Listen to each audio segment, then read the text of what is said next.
This one is Indiangrass. Works great out in the field, excellent habitat for quail, rabbits, deer, all kinds of things. But it works equally well in the home landscape. You can put it in your flower beds for a great accent. This is what it looks like when it's growing, lush and green. It'll get about 4 feet tall, 4 to 5 feet tall when it's mature.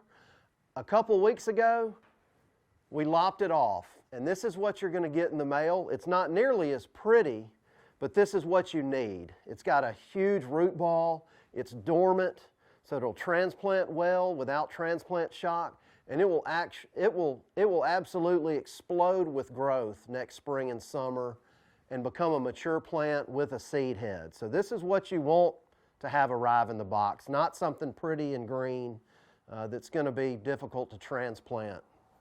So Indiangrass, check out our sale at NativNurseries.com.